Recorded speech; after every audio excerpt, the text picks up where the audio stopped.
Oh, very good. Thank you very much. It's a pleasure to be here. It's very nice being in Atlanta. I'm coming from Cleveland, Ohio. One thing you have here that we don't is degrees. It's nice having some sunshine and some very relatively balmy weather. Uh, it's a pleasure to be here. I am very optimistic about the Libertarian Party and our future. And main reason is every single person who's sitting here. I think we're not just a movement; we're a family.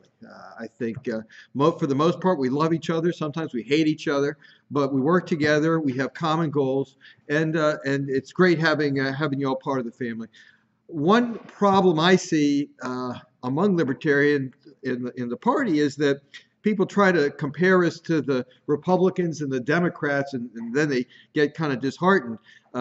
Really, you should compare ourselves to the socialists and to the Reform Party and all the other parties that kind of came and went, and we are still here. So this is the main thing that we need to do is to keep showing up and to continue because one thing to remember is this really is not a new movement. Although the party itself started in 1975, our ideas go continuously back to Thomas Jefferson and before. I was reading comments by this real radical. He was saying that he was hoping that we may never come to the point where we must rise up and by revolution make sure that we have no centralized government or centralized bureaucracy. That radical was a fellow by the name of Dwight Eisenhower in 1949. So the dangers of the military-industrial complex and an overbearing central government taking our money and our resources and taking away our freedom is not new, and we need to keep it going. But it's new for a larger and larger part of the population. Now, I come from a very different background from most people. I was never politically active. I was not never been a Democrat or a Republican. I never registered to vote until I was 50 years old. And the reason was that I grew up in and around Washington, D.C. Our family knew politicians personally, and there was never anyone that I wanted to really be involved with. I grew up with the Vietnam War and Watergate, and I thought that politician was another word for liar. Then I discovered the Libertarian Party. It wasn't really until about 2009 that I really saw that you could have a party of principle, a party that really wants to make this a better world and not just try to increase their own control. I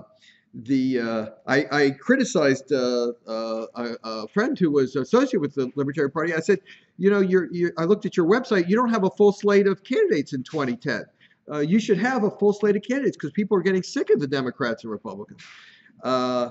A week or two later, I got a call. Actually, Dr. Feldman, we have a full slate of candidates except for Attorney General. We need a candidate for Attorney General. Would you be willing to run for Attorney General? I said, well, I'm a physician, not an attorney. They said, we already checked the Ohio Constitution. It's not required for you to be an attorney.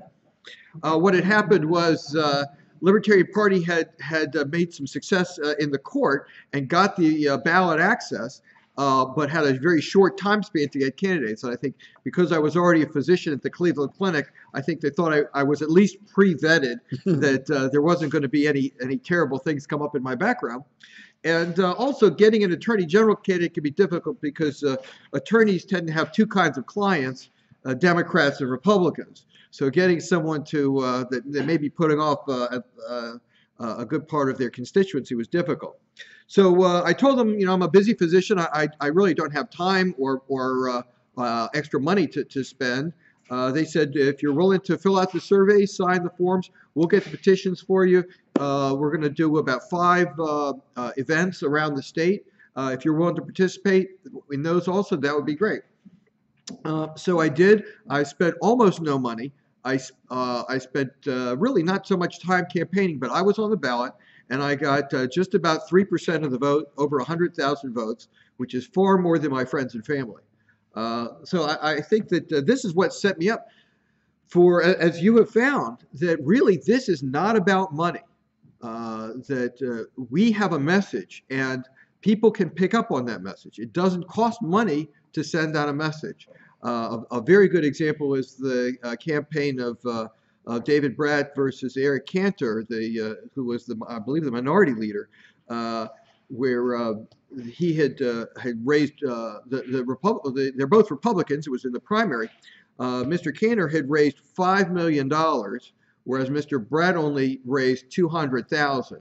Mr. Cantor's campaign actually spent $200,000 in steakhouses versus that was their entire campaign. And then, as you may have seen, Mr. Cantor lost. But some of my colleagues feel in politics that money is the most important thing. So in their honor, I put a little post out on my Facebook page congratulating Mr. Cantor on winning the election, $5 million to $200,000, and showing that you can win the election by a landslide even when you don't raise as many votes.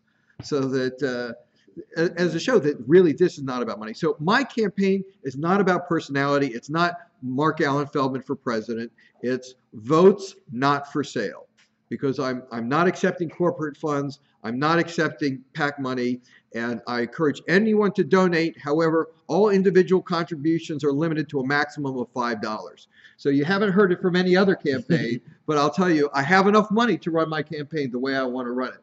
And I encourage people to get involved, to make small contributions, because that shows that they're involved. Now, what am I saying I'm going to do? The number one thing I will do as President of the United States is to balance the federal budget on day one. Day one. People think it's difficult to balance the budget. It's not. The Democrats already have plenty of proposals to cut the deficit in half by cutting money that goes to support Republican special interests. The Republicans have a budget that cuts the deficit in half by cutting the money that goes to Democrat special interests. All of these cuts have been vetted. They're all not going to hurt the country. All you have to do is say, okay, we'll be bipartisan. We'll take those cuts, and now we've balanced the budget.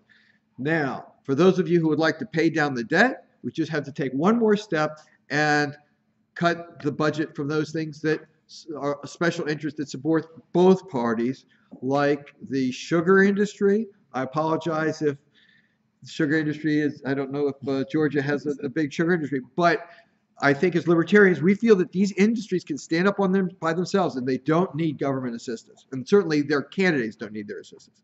Absolutely. All right. Okay, I'll save some time, but thank you very much.